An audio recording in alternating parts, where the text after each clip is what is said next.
अस्सलामु अलैकुम वरहमतुल्लाहि वबरकातुहू। अल्हम्दुलिल्लाहि रब्बिल आलमीन।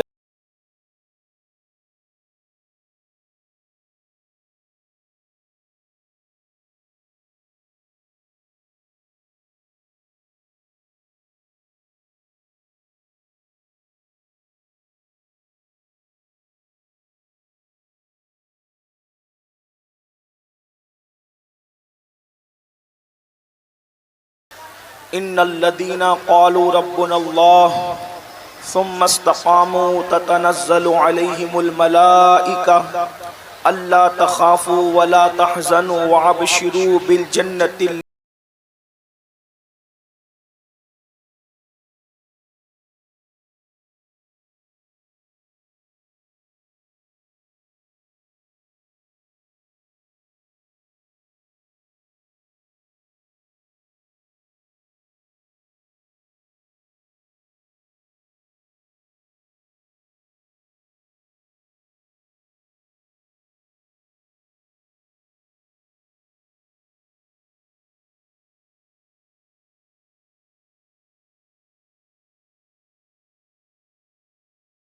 एहतराम व अक़ीदत के साथ अपने और सारी कायनात के मरकज़ अक़ीदत अनीसे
पारहाए सुहुफ गुंचहाए कुदुस, पारहाए सुहुफ गुंचहाए कुदुस। अहले बैते नबूवत पे लाखों सलाम, अहले बैते नबूवत पे लाखों सलाम। और खूने खैरुर रसूल से है जिनका खमीर, खूने खैरुर रसूल से है जिनका खमीर। उनकी बेलोस तीनत पे लाखों सलाम। आबे ततहीर से जिसमें पौधे जमे, आबे ततहीर से जिसमें पौधे जमे, उस रियाज़े निजाबत पे लाखों सलाम। और सैयदा ज़ाहिरा तैयबा ताहिरा जाने अहमद की राहत पे लाखों सलाम। और जिसका आंचल न देखा महो महर ने, जिसका आंचल न देखा महो महर ने, उस रिदाए नज़ाहत पे लाखों सलाम। और शेरे शमशीर जन शाये खैबर शिकन, शेरे शमशीर जन शाये खैबर शिकन, परतवे दस्ते कुदरत पे लाखों सलाम। वो हसन मुश्तबा सैयदुल अस्खिया राकिबे दोशे इज्जत पे लाखों सलाम।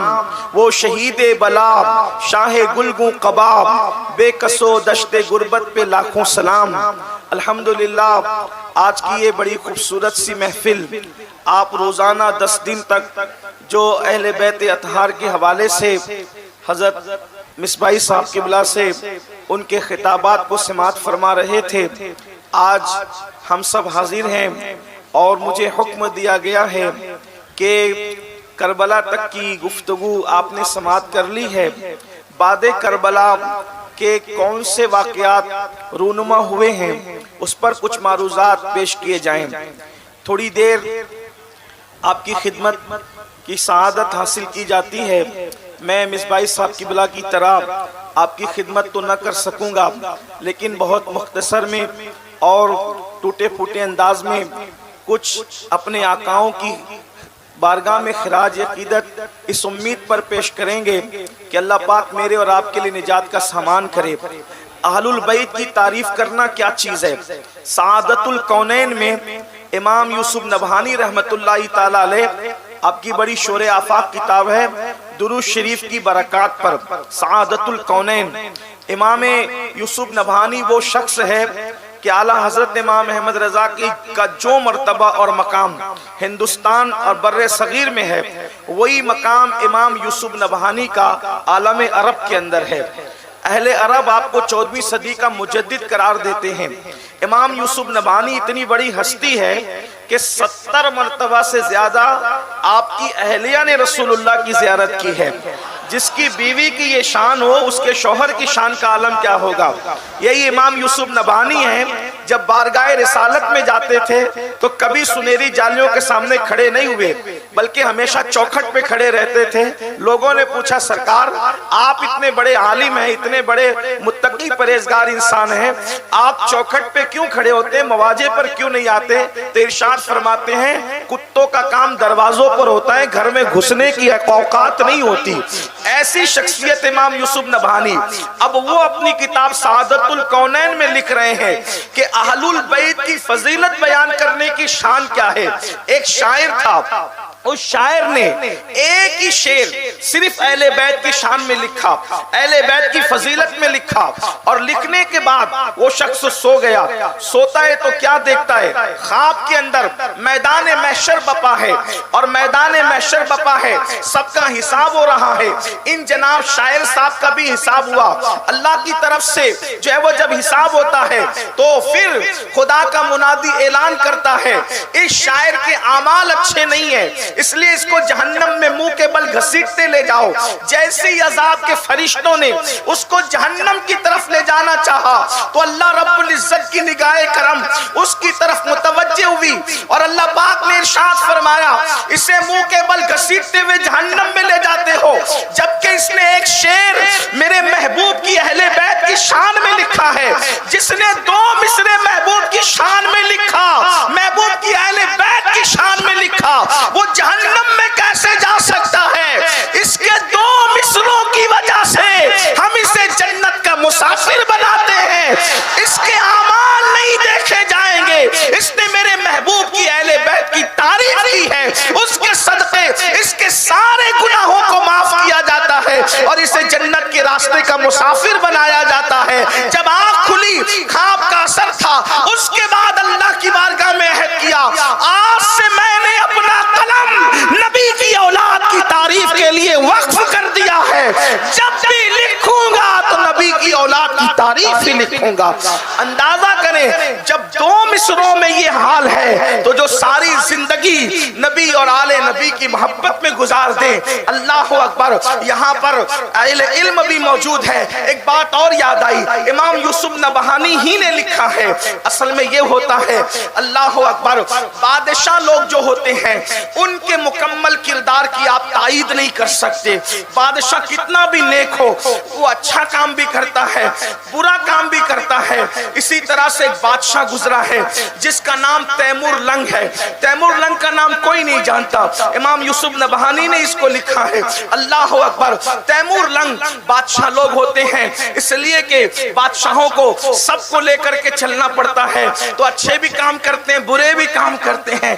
हाजी आरिफ नसीम साहब जैसे लोग सियासत के मैदान में कम होते हैं। अल्लाह ताला जो है उनको बरकतों से नवाजे और मजीद अल्लाह मजहब व मसलक पर इस्तिकामत अता करे। लेकिन तैमूर लंग के मामलात बहुत अच्छे भी थे और कुछ बहुत बुरे भी थे। लेकिन लोग जो होते हैं बचपने के दोस्त, वो इंसान को अच्छी तरह जानते हैं। बीवी, माँ, बाप, भाई, बचपन का दोस्त, ये इंसान के मुकम्मल किरदार से वाकिफ होते हैं। तैमूर लंग का इंतकाल हुआ, मौत के बाद किसी ने देखा एक तख्त बिछा हुआ है, अल्लाह के रसूल उस तख्त पर जलवगर हैं। आप तवज्जो फरमाएं, अहलुल बैत की तारीफ का सिला क्या है। अल्लाह अकबर। तैमूर लंग इंतकाल के बाद क्या देखा गया? उसके बचपने के दोस्त ने देखा तख्त बिछा हुआ है, अल्लाह के रसूल जलवगर है और हुजूर के कदमों में तैमूर लंग बैठा हुआ है। आप अंदाजा फरमाएं, शायद दुनियादार लोगों को इसकी अहमियत का अंदाजा न हो कि रसूलुल्लाह के कदमों में बैठने का मकाम क्या है। खुदा की इज्जत की कसम, करोड़ों जन्नतें कुर्बान कर दे आशिक, अगर रसूलुल्लाह के कदमों में एक लम्हा बैठने का मौका मिल जाए। उस्ताद ज़मन कहते हैं अल्लाहु अकबर, जो सर पे रखने को मिल जाए नाले पाके हुजूर, तो फिर कहेंगे कि हाँ ताजदार हम भी है। जब नाले मुस्तफा का ये मकाम है तो कदम नाज़े मुस्तफा का मकाम क्या होगा? वल्लाह करोड़ों जन्नतें कदम मुस्तफा में सिमट आई है। जब माँ के कदमों के नीचे जन्नत है तो सैयदुल आलमीन के कदमों के मकाम का आलम क्या होगा? तैमूर लंग को हुजूर के कदमों में बैठ करके देखा गया, बैठा हुआ हुजूर के कदमों में। तो पूछने वाले ने पूछा, लहजा देखो, बचपने का दोस्त था, ओ दुश्मने खुदा, तू नबी के कदमों में बैठा है, ये मकाम तुझे कैसे मिला? ओ दुश्मने खुदा, तू नबी के कदमों में बैठा है, ये मकाम तुझे कैसे मिला? इसलिए कि जो तैमूर की जिंदगी पढ़ चुके वो जानते हैं, कई उलमा को उन्होंने कत्ल भी किया, गलतफहमी की बुनियाद पे, बुग़्ज़ की बुनियाद पे, तख्त बचाने की जो भी मामलात है, मैं उसकी तरफ कोई बात नहीं करता, लेकिन इतना जरूर कहता हूँ, तैमूर लंग को उसके दोस्त ने, बचपने के दोस्त ने रसूलुल्लाह के कदमों में बैठे हुए देख करके पूछा, ओ दुश्मने खुदा, तुझे नबी के कदमों में बैठना कैसे नसीब हुआ? इससे पहले कि तैमूर कुछ कहते, अल्लाह के रसूल ने फरमाया, ये कैसा भी था लेकिन मेरी अहले बैत से मोहब्बत करता था, इसलिए इसको रसूलुल्लाह के कदमों में बैठने का शरफ मिल गया है। हुजूर की आले पाक की मोहब्बत का सिला ये है। एक हदीस तिरमिज़ी शरीफ से पढ़ दूं, आइए तवज्जो फरमाएं, फिर करबला के बाद के वाक़यात पर जो मुझे हुक्म हुआ है उस पर गुफ्तगू का आगाज करते हैं। लेकिन आइए एक हदीस सुनिए, उलमाए किराम की तवज्जो। हमें जो जन्नत मिलेगी इंशाअल्लाह, हमें जो जन्नत मिलेगी वो जन्नत वलियों की जन्नत के बराबर नहीं होगी। अगर आप बात समझते हैं तो आपको समझ में आएगी। हमें जो जन्नत मिलेगी, हमारी जन्नत वलियों की जन्नत की तरह नहीं होगी। ये बात समझते हैं? वलियों की जो जन्नत होगी, जो उनको उनके मकाम और मर्तबे के लिहाज से अमल की बुनियाद पर अल्लाह अपने फजल से देगा। वलियों की जन्नत सहाबा की जन्नत की तरह नहीं होगी। ठीक, सहाबा की जन्नत अंबिया की जन्नत की तरह नहीं होगी। और अंबिया जिस जन्नत में रखे जाएंगे वो जन्नत का दर्जा मालिके जन्नत सैयदुल अंबिया के दर्जे की तरह नहीं होगा। ये एक तफसील है, आप सब जानते हैं और बहुत आसान सी बात है। यानी यूं ही अगर किसी को किसी के, जैसे आपने नमाजें पढ़ ली, अल्लाह ने करम फरमाया तो जो जन्नत आपको मिलेगी, आपकी कितनी नमाजें हों, कितने ही हज हों, आप वलियों के बराबर वाले दर्जे में नहीं पहुंच सकते। ये बात है, आपकी कोई नई बात नहीं है और मैं कोई नई बात कर भी नहीं सकता। क्यों? इसलिए कि दिन 1400 साल पहले का है, नई बात कोई ला नहीं सकते। लेकिन आप अगर बात ये फलसफा समझते हैं तो तवज्जो करना, और अगर सिर्फ यही बात मेरी आप समझ कर उठ गए तो मेरा आना कामयाब, आपका बुलाना कामयाब।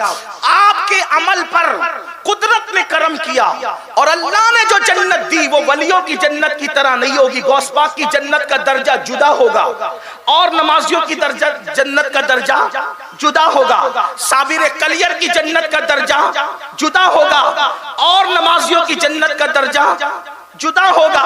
लेकिन ये सुन लो, अवाम की जन्नत से बेहतर उलमा की जन्नत का दर्जा, उलमा की जन्नत से बेहतर, उलमा की जन्नत से बेहतर दर्जा वलियों का, वलियों की जन्नत का दर्जा उससे बेहतर शोहदा का, शोहदा की जन्नत के दर्जे से बेहतर सहाबा का, उनसे बेहतर दर्जा, उनसे बेहतर दर्जा अंबिया का, और सबसे बेहतर दर्जा किसका?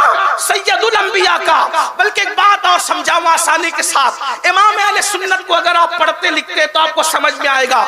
ये जो सबकी जन्नतें हैं, जो मेरी, आपकी, उलमा की, शोहदा की, वलियों की, ये जो सबकी जन्नतें हैं, बल्कि सहाबा को भी ले ले, उन सबकी जो जन्नतें वो क्या है? तो इमाम अहले सुन्नत उस जन्नत का जिक्र करते कहते हैं वो खुल्द जिसमें उतरेगी उतरेगी अबरार की बारात, वो खुल्द जिसमें उतरेगी अबरार की बारात, अबरार कहते हैं नेक लोगों को, वो खुल्द, खुल्द कहते हैं जन्नत को, वो खुल्द जिसमें उतरेगी अबरार की बारात, वो खुल्द जिसमें उतरेगी अबरार की बारात, अदना निछावर, आला नहीं, अदना निछावर, अदना निछावर उस मेरे दूल्हा के सर की है, यानी जिसमें जन्नती नेक लोगों की बारात उतरेगी। वो जन्नत कौन सी है? वो मेरे नबी के सर का उतारा हुआ सदका है। क्या है जन्नत? जिस जन्नत के लिए लोग जंगलों में चिल्ले काटते हैं, जिस जन्नत के लिए लोग तहज्जुद की नमाजें पढ़ते हैं, जिस जन्नत के लिए लोग अरफात, मिना, मुज़दलिफा में जो है वो खड़े रहते हैं, वो क्या है? अदना निछावर उस मेरे दूल्हा के सर की है। बंबई वालों, जिसको निछावर और सदका कहते हैं, क्या मतलब है? बारात कभी देखा? जो बारात निकलती है दूल्हा के साथ, और जब जो दूल्हा होता है तो दूल्हा के सरपरस्त, दूल्हा के बड़े उसके ऊपर से निछावर करते सदका है। तवज्जो, सदका। तो सदके का उसूल ये है, सदके का उसूल कि जिस पे से उतारा जाता है उसको नहीं दिया जाता है ना। सदके का उसूल यही है। बल्कि किसी कल्लाश गरीब मुफलिस पर से भी सदका उतारा जाए तो उसको नहीं दिया जाएगा। क्यों? इसलिए कि गैरत इश्क के खिलाफ है। जिसका सदका उसी को देना गैरत इश्क के खिलाफ है। तो ये जो सबकी जन्नत है, ये किसका सदका है?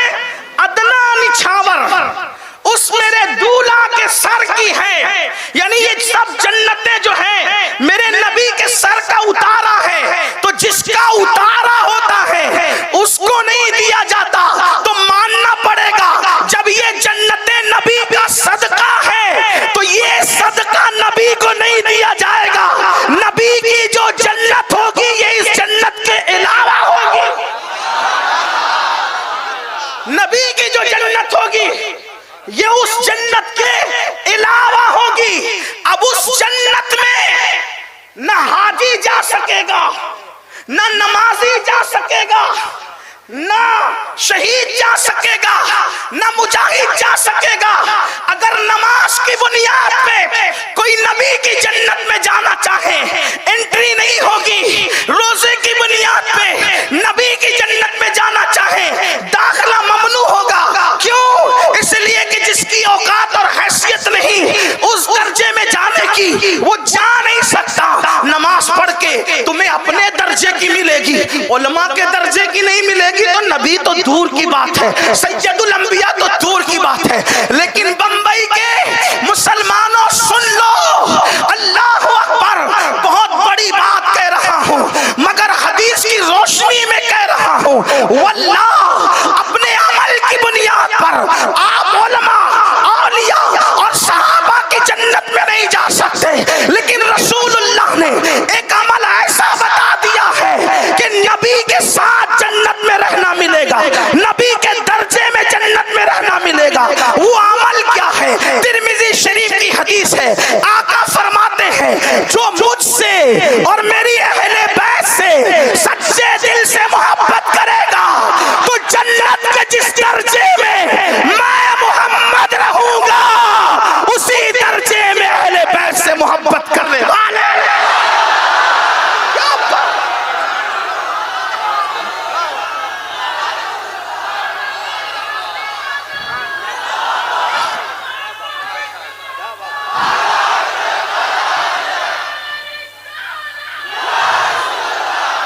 आइए दूसरी हदीस सुने। एक मर्तबा अल्लाह के रसूल अलैहिस्सलाम सैयदा फातिमा ज़हरा के हुजरे में तशरीफ लाए। मौलाए कायनात सो रहे थे। आका ने फरमाया फातिमा तुम और मैं, यानी मोहम्मदुर रसूलुल्लाह, हुजूर के बोलने का अंदाज देखें। फातिमा तुम और मैं यानी मोहम्मद रसूलुल्लाह, हसन और हुसैन और ये जो बंदा सो रहा है यानी अली, हम 5 तन यानी पंजतन जन्नत में एक साथ रहेंगे, एक कुब्बे के नीचे एक साथ रहेंगे। कुर्बान जाएं रसूलुल्लाह का साथ 5 लोग, 4 लोग और होंगे पंजतन। सैयदा करीम बाप की करीम शहजादी को मानने वाले याद आ गए। अर्ज़ की बाबा हम तो एक साथ रहेंगे लेकिन हमसे मोहब्बत करने वाले कहाँ रहेंगे? आका ने फरमाया बेटी जहां हम रहेंगे मोहब्बत करने वाले वहीं। इससे पता चला कि ये अहलुल बैत की मोहब्बत कोई छोटी मोटी चीज नहीं है।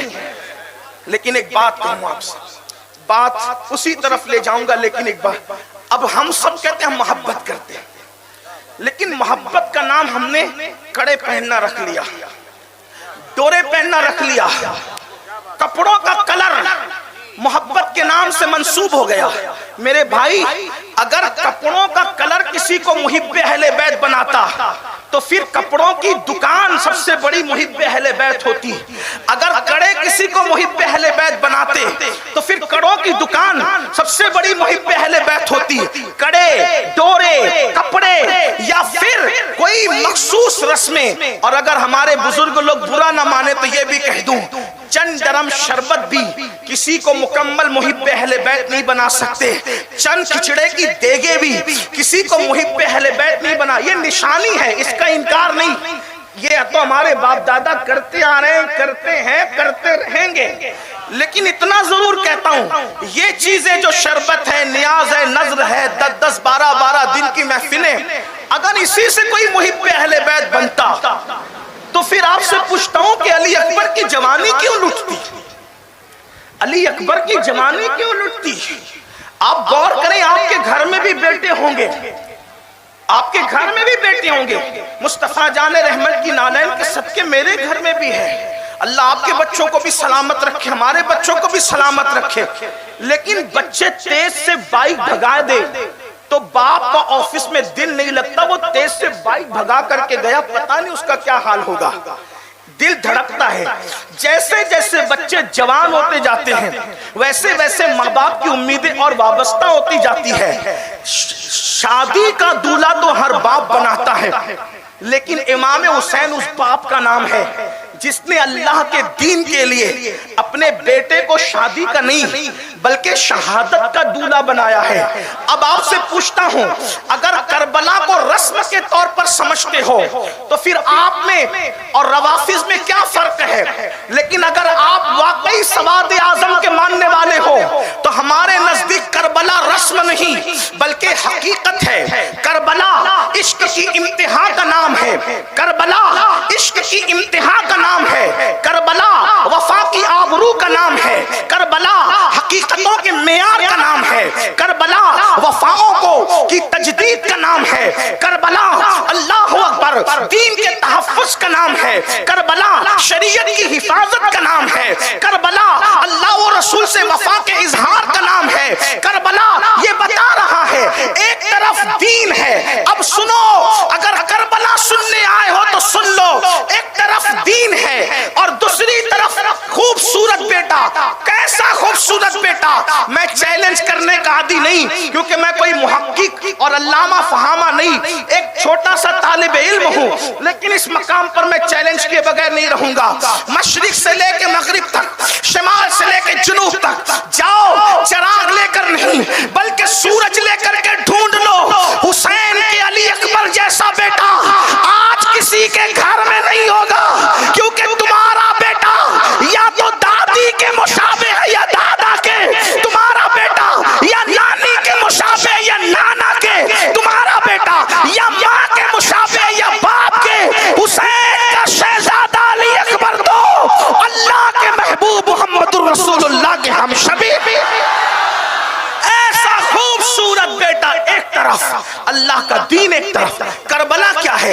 ऐसा खूबसूरत हम शबी पैगंबर, हम शबी रसूल, तस्वीर मुस्तफा, तनवीर मुर्तजा, 18 साल का कड़ियल जवान एक तरफ, अल्लाह का दीन एक तरफ। गैब से निदा आती है, हुसैन किसको चुनते हो, दीन को या हम शबी पैगंबर बेटे को? तवज्जो करना, इसको करबला कहते हैं। करबला बहुत सुना, बदले क्यों नहीं अब तक? करबला बहुत सुना, नमाजी बने क्यों नहीं अब तक? करबला बहुत सुना, दीनदारी कितनी आई? करबला का बयान सुनकर उठते हो और लड़कियों पे पाप की नजर डालते हो। क्या है? करबला का बयान सुन के उठते हो और उसी रात को फिर नशा करते हो। करबला का बयान सुन के उठते हो और घर जाकर के माँ को फिर वही दुख देते हो। करबला तो वफा का नाम है। जो अपनी माँ को राजी न कर सका वो इमाम हुसैन को क्या मुंह लेकर जाएगा? इसलिए कि इमाम हुसैन तो माँ के ऐसे वफादार थे। पूरी जिंदगी इमाम हसन और इमाम हुसैन ने 6-7 साल की उम्र थी माँ की हयात में, माँ के साथ बैठ के एक बर्तन में खाना नहीं खाया। तवज्जो आपकी, हमें इमाम हुसैन के सिर्फ 3 दिन अगर जिंदगी के याद कर ले तो हम कहां से कहां पहुंच जाए। इमाम हसन और इमाम हुसैन ने 6 साल और 7 साल की उम्र थी दोनों भाइयों की, माँ के साथ एक बर्तन में बैठकर खाना नहीं खाया। किसी ने कहा हसन हुसैन तुम्हारी माँ कितनी नेक है। आपकी तवज्जो है? रास्ते में थोड़ा आने जाने वालों को रास्ता दे दे, बैठने की जगह नहीं कोई बात नहीं, लेकिन तवज्जो मेरी तरफ हो। मैं बहुत खास बात कर रहा हूँ, तवज्जो करना। आपकी माँ बहुत नेक है। नेकों के साथ खाना खाने से तो मगफिरत होती है। आप अपनी अम्मी के साथ नहीं खाते। इमाम हुसैन की अम्मी नेक, नेक कहने वाला कह रहा नेक। आप ये मत समझना कि राबिया बसरी की तरह नेक, आप ये मत समझना नफीसा मिस्री की तरह नेक। नेक तो नेक होती है ना, लेकिन नेक कैसी नेक? कैसी नेक बताऊं? अल्लाह के रसूल फरमाते हैं फातिमा ने अपनी इस्मत की ऐसी हिफाजत की। तवज्जो करें, हदीस पाक में सियाह सित्ता की रिवायत है, फातिमा ने अपनी इस्मत की ऐसी हिफाजत की कि अल्लाह ने कयामत तक फातिमा की औलाद पर जहन्नम की आग को हराम फरमा दिया। जिसकी नेकी का सिला कयामत तक की औलाद को नसीब हो, उसकी नेकी का आलम क्या होता है? जहां तुम्हारा सारा नेकियों का तसव्वुर खत्म हो जाए, उससे बढ़कर सैयदा की नेकी है। ले आओ पूरी दुनिया में कोई ऐसी खातून, किसी मजहब में, किसी मसलक में, किसी कौम में, किसी बिरादरी में, कौन है फातिमातुज़ ज़हरा? तो मेरे इमाम अहले सुन्नत कहते हैं जिसका आंचल न देखा महो महर ने, महो महर कहते चांद और सूरज को। हाँ, आप बहुत अच्छा सुन रहे हैं। जब मैं शेर पढ़ता हूँ इमाम अहले सुन्नत के तो लोगों से कहता हूँ काश मैं इसको दिल्ली और लखनऊ में पढ़ता तो मजमा चुप न रहता, लेकिन मुंबई वाले भी शेर समझते हैं। हाँ, इसलिए कि वहां के मुहाजिरीन यहाँ रहते हैं। बहरहाल, लेकिन आप अंदाजा करें क्या जिसका आंचल न देखा, आंचल कहते दुपट्टे को, और मौ महर कहते चांद और सूरज को। मर्द तो मर्द है, जिसका आंचल न देखा महो महर ने, उस निदाए नज़ाहत पे लाखों सलाम। हुसैन पाक की अम्मी इतनी नेक है कि सर तो सर है, जिसके सर के दुपट्टे को मर्द तो मर्द है, कभी चांद और सूरज ने नहीं देखा, उसको हसनैन करीमैन की अम्मी कही। किसी मजहब में नहीं है, किसी मसलक में नहीं है, किसी कौम में नहीं है, और कितनी नेक है, कितनी नेक है। अल्लाह अल्लाह। आइए एक बात सुन ले। कोई हमसे आके कहता है मौलाना सैयद देख मेरी अजमत को जान, कि जब मैं आता हूं ना तो मेरे लिए मिसबाई साहब जैसे लोग खड़े होते हैं, अल्लामा साहब जैसे लोग खड़े होते हैं, पीर साहब जैसे लोग खड़े होते हैं, आरिफ नसीम खान साहब जैसे लोग खड़े होते हैं। क्यों? क्योंकि मैं कुछ हूं ना, मेरे लिए ऐसे लोग खड़े होते हैं। मुबल्लिग खड़े हो रहे हैं, उलमा खड़े हो रहे हैं, पीर खड़े हो रहे हैं, मशाइख खड़े हो रहे हैं। हमने कहा बात तो आपकी सच्ची है। आपको के लिए जो खड़े होते हैं उन बड़ी हस्तियों को देखकर आपका अंदाजा लगा कि आप कितने बड़े हैं, लेकिन मैंने कहा अब मेरी भी सुन। तेरे लिए सियासी लीडर खड़े हो तो तू बड़ा है, तेरे लिए उलमा खड़े हो तो तू बड़ा है, तेरे लिए सैयद खड़े हो तो तू बड़ा है, तेरे लिए पीर खड़े हो तो तू बड़ा है, लेकिन एक हस्ती ऐसी भी है ना जिसके लिए अब मेरा तसव्वुर सुन, फरिश्ते जिसके लिए खड़े हो वो कितना बड़ा होगा, अंबिया जिसके लिए खड़े हो वो कितना बड़ा होगा, औलिया जिसके लिए खड़े हो वो कितना बड़ा होगा। वो कौन है जिसके लिए सब खड़े हैं? मैंने कहा वो एक ही हस्ती है, मुहम्मदुर रसूलुल्लाह की हस्ती, जिनके लिए जिब्रील भी खड़े हैं, मिकाईल भी खड़े हैं, इज़राइल भी खड़े हैं, इसराफील भी खड़े हैं, मेरे नबी इतने बड़े हैं कि मौत का फरिश्ता के हाथ बांध के कहता है इजाजत दे तो रूह निकालूं वरना मैं वापस जाऊं। इतने बड़े हैं मेरे नबी। मेरे इमाम कहते हैं सारे अच्छों ने अच्छा समझिए जिसे, सारे अच्छों में अच्छा समझिए जिसे, है उस अच्छे से अच्छा हमारा नबी। सारे ऊंचों में ऊंचा समझिए जिसे, है उस ऊंचे में ऊंचा हमारा नबी।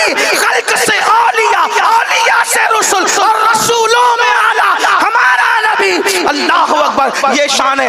एक हस्ती तय हो गई जिसकी सब ताज़ीम करे। आसमान, जमीन, चांद, सूरज, सितारे, सैयारे, अंबिया, मलाइका, जिन इन सब जिसकी ताज़ीम करे।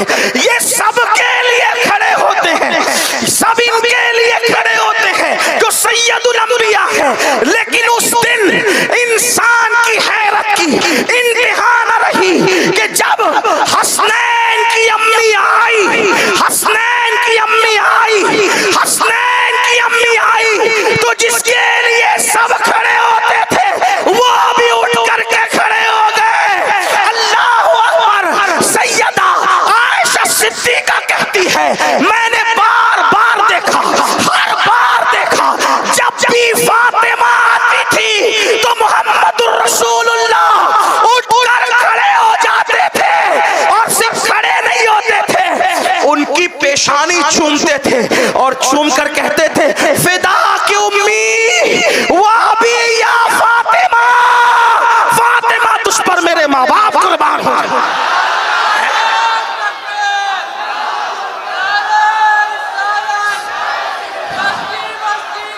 लाओ ना कोई ऐसी हस्ती का तस्वुर तो लाओ।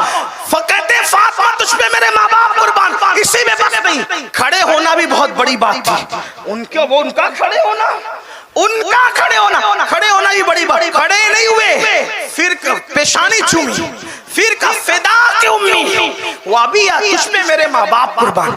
इसी में बस नहीं, अपनी जगह छोड़ दी और अपनी जगह पे सैयदा को बिठाया। अपनी जगह। ये मैं आप सियासत उठा गया, मैं आपके सामने सिहा की रिवायत पढ़ रहा हूँ। आप गौर करें, एक एक हदीस का जिम्मेदार हूँ। लोग कहते हैं कि अहले बैत बयान करते वक्त ये लोग गुलू करते हैं। हमने कहा गुलू तुमको लगता है, इसलिए कि हमारे यहाँ माखज़ ही ऐसे हैं। एक बात अगर बात आई, एक बात और कह दूं, हदीस की बात आई, एक हदीस की किताब है, हालांकि मैंने कई बार पढ़ी, लेकिन आज सैयदा का जिक्र आया तो फिर उनकी आंखों की, निगाहों की और उनकी नजरों की इस महफिल की तरफ तवज्जो की खातिर एक बार फिर पढ़ूं। किताब का नाम है नज़्मुल आली, मुसन्निफ का नाम है सैयद मोहम्मद बिलगिरामी। ये बिलगिराम की खानका जानते हो कौन है? सैयद मोहम्मद दावतुस सुगरा, जो सरकार गरीब नवाज की जियारत किए हुए बुजुर्ग है। और वो गरीब नवाज के पास गए मुरीदों ने, तो गरीब नवाज ने फरमाया कि आप चले जाएं कुतुबुद्दीन के पास, आपका हिस्सा वहां है। ये बात ज़बानी सुनिए, लेकिन बहरहाल ये किताबों में लिखा है कि वो मुरीद भी है और खलीफा भी है। किसके? हजरत बाबा कुतुबुद्दीन बख्तियारे काकी के, यानी वो पीर भाई है सैयदना बाबा फरीदुद्दीन गंजे शकर के। समझ गए आप? ये बिलगिराम शरीफ खानका, उसी खानका के एक शहजादे हैं, उनका नाम है सैयद मोहम्मद बिलगिरामी। किताब का नाम है नज़्मुल आली। अब उस किताब के अंदर एक हदीस है, उसको सुन ले। कहने वाला कह रहा है ना कि बड़ी नेक है आपकी अम्मी फातिमा, कितनी नेक है, उसको सुने। एक मर्तबा सैयदा ए कायनात, मखदूमा ए कायनात, हम लोगों को तो ये भी हुक्म है कि बार बार नाम ना लेना, इसलिए कि नाम की भी हुर्मत है। आका फरमाते मैंने मेरी बेटी का नाम फातिमा इसलिए रखा कि उस पर भी जहन्नम हराम है, उसके मोहब्बत करने वालों पे भी जहन्नम हराम। ये बुखारी शरीफ की रिवायत है, बुखारी में मौजूद है। मैंने नाम इसलिए रखा अपनी शहजादी का। आप गौर करें नाम क्या है। इसीलिए हमारे इमाम अहले सुन्नत आला हजरत ने अपनी पूरी कलाम हदाये के बख्शिश में सैयदा की जितनी तारीफ की है, मैं तालिब इल्म की हैसियत से जब मैंने उसको पढ़ा, कभी नाम फातिमा उन्होंने नहीं लिया, वक्त का 108 उलूम व फनून का मुजद्दिद नाम नहीं लेता, अलकाबात से तारीफ करता है। जैसे सैयदा जाहिरा, तैयबा ताहिरा, जाने अहमद की राहत पे लाखों सलाम, जिसका आंचल न देखा मौ महर ने, उस रिदाए नजाहत पे लाखों सलाम। नाम नहीं, अलकाब है। मौला गुलबुन, रहमत ज़हरा, सिब्तैन उसकी कलियां फूल, इसमें भी नाम नहीं है। सिद्दीको, फारूक, उस्मा, हैदर, हर एक उसकी शाह, नाम नहीं है। क्या बात रजा उस चमनिस्ताने करम की, ज़हरा है कली, यहाँ भी नाम नहीं है, ज़हरा है कली, जिसमें हुसैन और हसन फूल। एक शेर और सुन ले, अल्लाहु अकबर। एक जगह और साजी सैयदा का जिक्र किया, नाम नहीं लिया, कहा नूर। कहीं ज़हरा का, अब यहाँ नूर कह रहे, सैयदा को नूर कह रहे, नूर, बिन्ते नूर, ज़ौजे नूर, उम्मे नूर। लोग कहते हैं सुन्नियों क्या जिक्र अहले बैत नहीं होता। मैंने कहा इन दो मिसरों की मिसाल लाके बता। इकबाल ने सैयदा की शान बयान की 6 मिसरों में। ये इमाम अहले सुन्नत का इश्क रसूल है। एक मिसरे में इतनी निस्बतें बयान कर दी। और एक बात बताऊं, अगर उर्दू जबान जानने वाले जिंदा है तो बात पूछता हूं, एक ही नूर है और हर जगह अलग अलग माना में। नूर माना है सैयदा फातिमा, बिन्ते नूर माना है रसूलुल्लाह, ज़ौजे नूर माना है अली मुर्तजा, उम्मे नूर एक का माना इमाम हसन, एक का माना इमाम हुसैन। नूर, बिन्ते नूर, ज़ौजे नूर, उम्मे नूर। अब दूसरा फिर नूर आ रहा है, नूरे मुतलक की कनीज, जिस खुदा की बंदी है वो भी नूर है अपने शान के मुताबिक। देखिए तो सही, नूर। मैं तो जब पढ़ता हूँ तो सोचता हूँ कि पूरे सुन्नियों के बच्चे को ये 2 मिसरे याद हो जाए। नूर, बिन्ते नूर, ज़ौजे नूर, उम्मे नूर, नूरे मुतलक की कनीज, अल्लाह रे लमा नूर का। यहाँ भी नाम नहीं लिया। अंदाजा करें, जिसका नाम लेने से ऐसे लोग एहतियात करें, जिसका नाम लेने से ऐसे लोग, ठेला चढ़ाने वाला नहीं, चाय बेचने वाला नहीं, सब्जी फरोख्त नहीं, 108 उलूम फनून का माहिर मुजद्दिद जिसका नाम लेने की हिम्मत नहीं करता, उसको हसनैन की अम्मी सैयदा फातिमा कहा जाता है। हमारे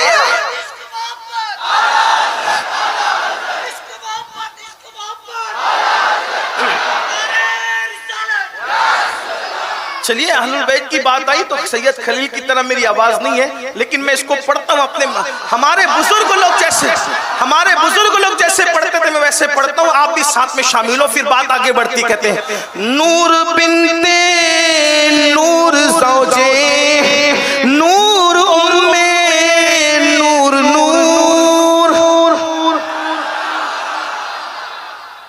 अहले मिंबर भी अगर खाए हैं तो वो भी अहले बैत के टुकड़े खाए तो मेरे साथ मिले। हाँ, इसलिए कि मिंबर वालों को देख करके नीचे वालों के हौसले बुलंद होते हैं।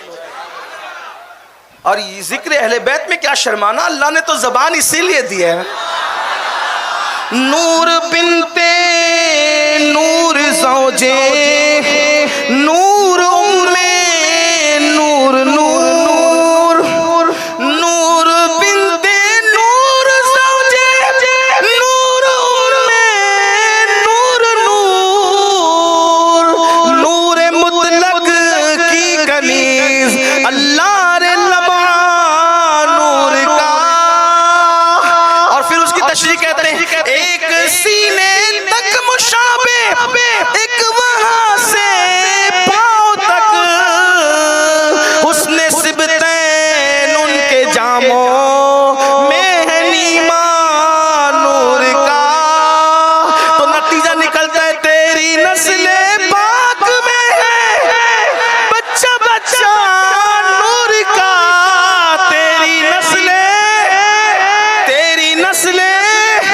तेरी नस्लें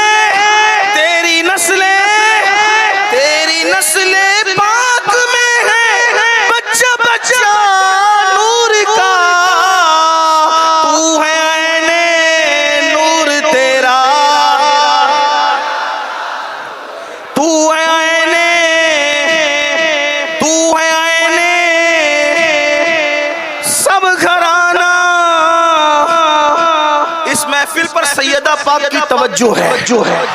तू है आईने सब घराना, ये शान है। तो वो सैयदा तैयबा ताहिरा आबिदा साहिदा राकिया साजिदा नकिया तकिया ज़किया उम्मे अबीहा उम्मुल हसनैन सैयदा फातिमतुज़ ज़हरा अपने बाबा के पास आई और बाबा के पास आकर के कहा, अब्बा जान एक सवाल है, मैं बतौर मफ़हूम पढ़ रहा हूँ, इसके जिम्मेदार सैयद मोहम्मद बिलगिरामी और उस किताब पर तकरीर हुजूर ताजुश शरिया और रईसुल अत्किया अल्लामा सैयद उवैस मियां साहब की तकरीर भी मौजूद है। जो किताब से मैं पढ़ रहा हूँ वाला, इसका मतलब आप ये ना समझे कि मुझ में लोग ये कहते हैं कि ये थोड़ा सा जब अहले बैत बयान करता है तो ट्रैक से हटता है, लेकिन मैं कहता हूँ कोई मुझसे पूछे तो सही ना कि अगर इतनी किताबों का नाम लेकर भी अगर मैं जो है वो आपको गुलू करने वाला लगता हूं तो मैं कहता हूं शायद आपको पता ही नहीं है कि अहले बैत की मारिफत किस चीज का नाम है। हाँ, सैयद मोहम्मद बिलगिरामी लिख रहे हैं, तकरीर लिखने वालों के नाम भी बता दिए, लेकिन एक बात सुने, सैयदा पाक मखदूमा कायनात हाजिरी, बाबा एक सवाल करना है। क्या सवाल है? सबसे पहले जन्नत में कौन जाएगा? कौन कह रहा है? सैयदा बाबा से पूछ रही है, अब्बा जान जन्नत में सबसे पहले कौन जाएगा? सैयदुल आलमीन ने फरमाया, बेटी तेरे बाबा के सिवा कौन जाएगा? हाँ, आपने शेर पर जितनी बुलंद आवाज से कहा, इस बात पर नहीं कहा, ये बात बहुत बड़ी है। और मेरी आदत नहीं कि मैं हर दो जुमले के बाद कहूं कि बोलो सुभान अल्लाह, नहीं, मैं तो आपके इश्क पे छोड़ता हूं। अहले बैत के नाम पे चुप रहते हो या बोलते हो? इस नाम पर तो मुर्दों को भी बोलना चाहिए। हाँ, इसलिए कि किसी अमल पर खात्मे की बशारत ईमान पर नहीं है, ईमान पे खात्मे की बशारत किसी अमल पर नहीं है, लेकिन एक अमल ऐसा आका फरमाते हैं, जो मेरी अहले बैत की मोहब्बत में मरेगा वो ईमान पर मरेगा। और सिर्फ ईमान पर नहीं, उससे बड़ा दर्जा दिया, फरमाया शहादत का मर्तबा नसीब होगा, उससे बड़ा दर्जा दिया। जैसे दुल्हन को सजाकर दूल्हा के घर ले जाते हैं, वैसे मुहिब्बान अहले बैत को दुल्हन की तरह सजाकर जन्नत में ले जाए। इन रिवायात को लिखा है अल्लामा फखरुद्दीन राजी ने तफसीर कबीर में। हाँ, इसका भी हवाला आपको याद होना चाहिए। तो अर्ज क्या कर रहा था, सैयदा ने पूछा, बाबा सबसे पहले जन्नत में आप इसको नहीं समझे कि ये बात किसकी तरफ किसके नशेमन पे बिजली गिरा रही है। जो कहते हैं ना तबका कि उनको पीठ के पीछे ही खबर नहीं, वो कयामत के बाद की खबर बयान कर रहे हैं। ये बात है, आपने उसमें तवज्जो नहीं दी। बाबा सबसे पहले जन्नत में कौन जाएगा? तो सरकार ने क्या फरमाया, तेरे बाबा के सिवा कौन जाएगा? फातिमा तुम्हारे बाबा जाए। अरे मालिक, घर का मालिक घर में पहले ना जाए तो फिर कौन जाए? जन्नत क्या उनकी मिल्कियत है, खालिक कुल ने आपको मालिक कुल बना दिया। दोनों जाए आपके कब्जा व इख्तियार, जहां बानी अता कर दे, भरी जन्नत हिबा कर दे। नबी मुख्तार कुल है, जिसको जो चाहे अता कर। जहां में उनकी चलती है वो दम में क्या से क्या कर दे, वो जब चाहे जिसे चाहे उसे फरमा रवा कर दे। हवा में उड़ने वालों यूं नहीं तनाए निदा कर दे, वो ज़मीं को आसमां कर दे, सुरैया को सरा कर। उनकी चलती है, वो मालिक है, वो मुख्तार है, जिसे जो चाहे अता कर दे। का बाबा जन्नत में सबसे पहले कौन जाएगा? इरशाद हुआ तुम्हारे अब्बा जाएंगे, तुम्हारे बाप। इसका मतलब अगर ये कहने का किसी को हक था कि जन्नत मेरे बाप की,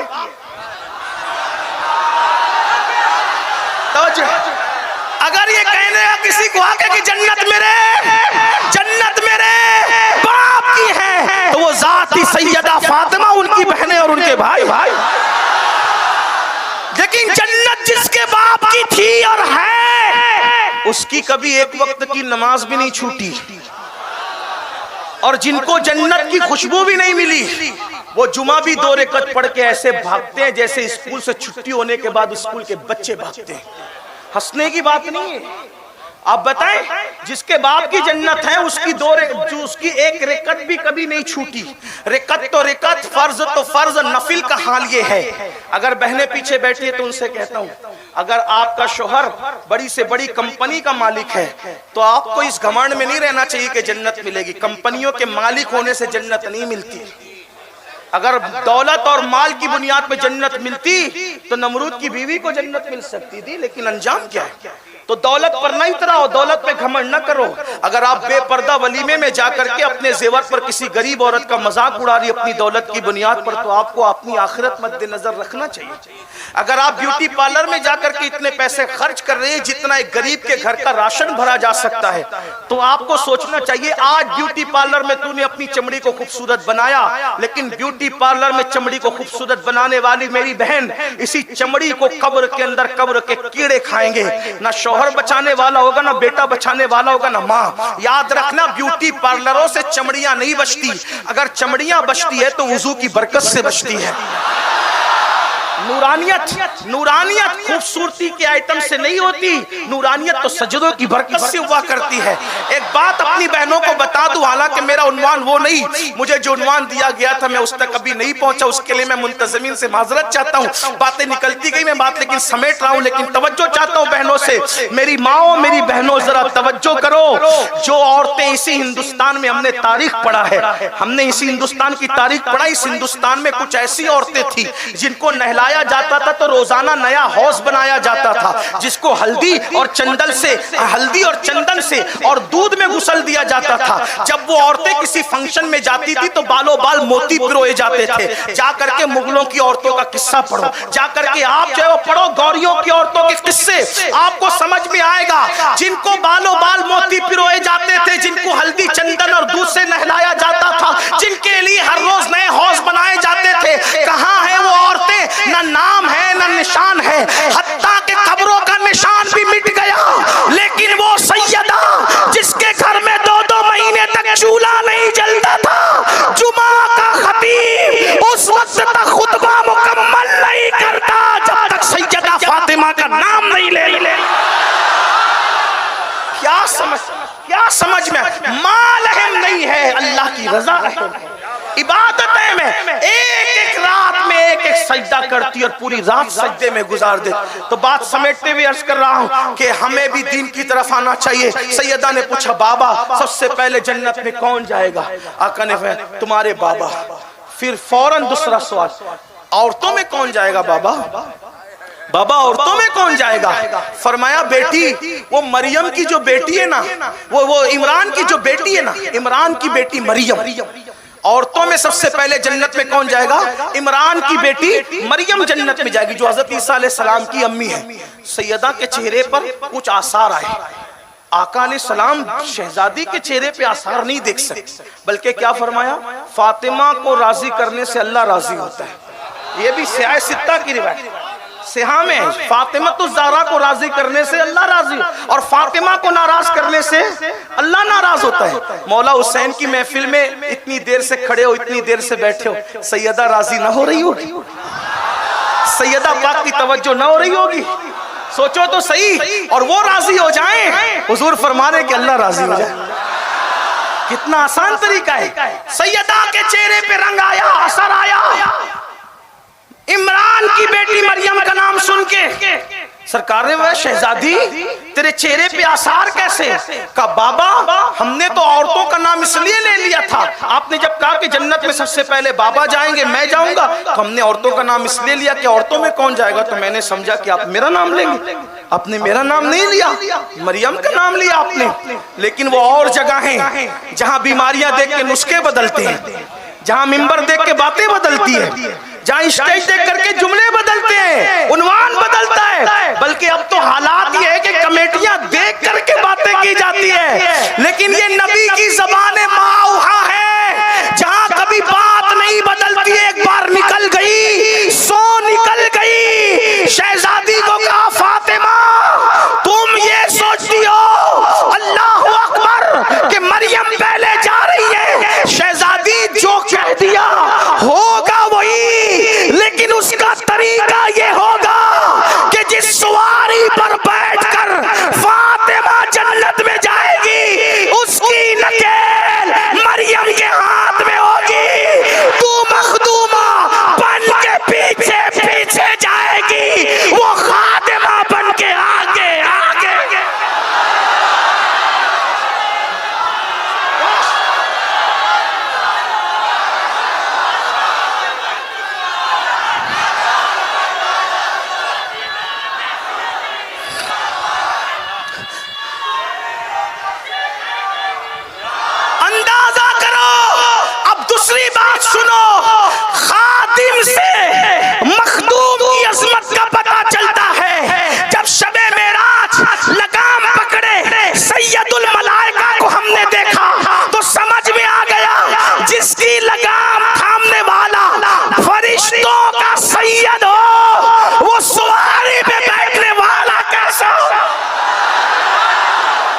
लोगों ने नबी को अपनी तरह कहने की गलती इसीलिए की कि उन्होंने हलीमा की बकरियों के पीछे चलते चलते तो देखा, लेकिन जिब्रील के आगे आगे चलते शबे मेराज में नहीं, इसलिए मुगालता हो गया।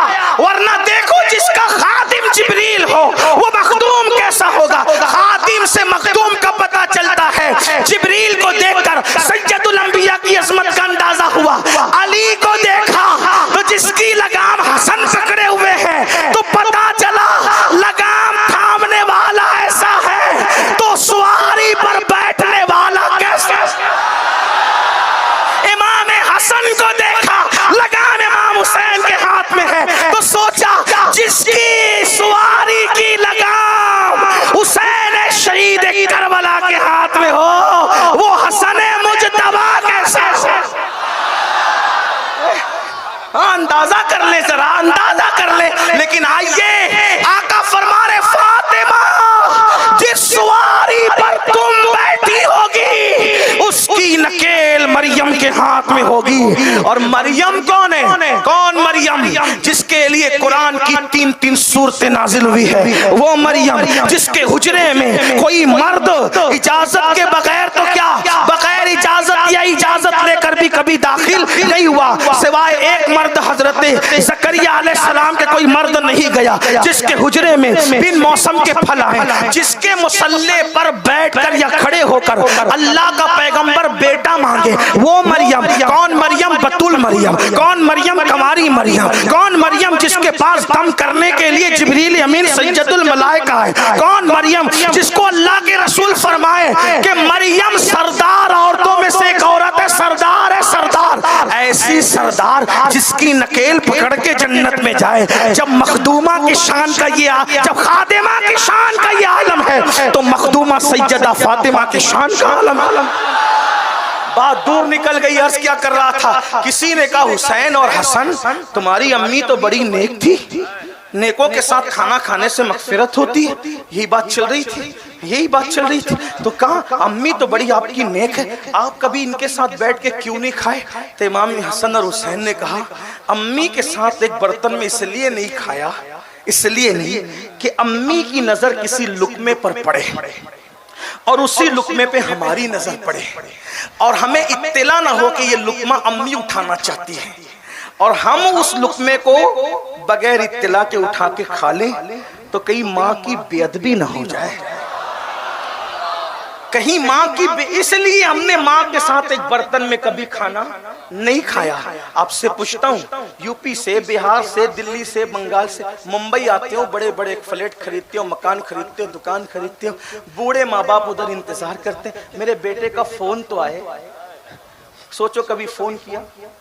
सोचे तो यहाँ आके किस किस से दिल लगाया? कभी अपने माँ बाप से दिल लगाया? जिसका ताल्लुक अपनी माँ से नहीं है उसका ताल्लुक इमाम हुसैन से नहीं, जिसका ताल्लुक अपने बाप से नहीं है उसका ताल्लुक इमाम हुसैन से नहीं। आप क्या समझते हैं? अगर आप करबला को सिर्फ एक अफसाने के तौर पे सुनते हैं तो आप जाने, आपका काम जाने, लेकिन अगर हकायक सुनना चाहते हैं, ये हकीकतें, वफा का नाम हुसैन है। एक बात बताऊं, सौतेला रिश्ता कितना मशकूक है? सबसे ज्यादा सौतेला रिश्ता मशकूक। किसी को बोल रही है मेरा सौतेला भाई है, आदमी फौरन शक की नजर से देखता है। सौतेले भाई का मतलब क्या? सौतेली अम्मी है मतलब क्या? सौतेला चचा मतलब क्या? सौतेला रिश्ता गाली से कम नहीं है। सौतेले रिश्ते का मतलब क्या कुरान से बताऊं? देखो सूरह यूसुफ उठा के उसकी तफसीर देखो। सौतेले रिश्ते का मतलब, सौतेले भाई बाप को कहते हैं सैर तफरीक कराने ले जा रहे, यही है ना सौतेला रिश्ता। और ले जा करके हाथ की रोटी छीन के कुत्ते के आगे डालते, ये सौतेला भाई इसी को कहते हैं ना। ये कौन कह रहा है? कुरान कह रहा है, तफसीर कह रही। हाथ की रोटी छीन के कुत्ते के आगे डाल, पानी छीन के जमीन पे डाल रहे, लात लात से मार के कुएं में डाल रहे। कौन है? सौतेला रिश्ता। तवज्जो करना, सौतेला रिश्ता ये है। यही आपने पढ़ा, यही सुना, सबने पढ़ा, सबने सुना। मैं उन सौतेले भाइयों को गाली नहीं दे रहा हूं, लेकिन एक बात बता रहा हूं, सौतेला रिश्ता ये। अब आओ करबला में सौतेला रिश्ता देखो। सदियों के सौतेले मशकूक रिश्ते को तवज्जो करना, सदियों के मशकूक सौतेले रिश्ते को इमाम हुसैन ने इतना मोतेवर बना दिया कि कल तक लोग सौतेला भाई कहने में शर्माते थे, करबला के बाद कहते मैं सौतेला भाई हूं, क्योंकि सौतेले भाई का नाम अब्बास हुआ करता है। आप समझते हैं आप अब्बास क्या चीज, अब्बास क्या चीज है बताऊं, अब्बास क्या चीज है बताऊं, अब्बास क्या चीज है बताऊं, अब्बास क्या, जैसे रसूलुल्लाह को, जैसे तकाबुल के तौर पे नहीं सिर्फ समझाने, जैसे रसूलुल्लाह को अपने असहाब में सबसे ज्यादा एतमाद अफजलुल बशर बादल अंबिया बितहकीक सैयदना सिद्दीक अकबर पे था, वैसे ही करबला में सबसे ज्यादा एतमाद मेरे आका इमाम हुसैन को। आखिर हुसैन पाक ने सौतेले भाई को कितना प्यार दिया होगा कि सौतेला भाई यूं रिश्तों के बंधन में बंध के दीवाना हुआ होगा।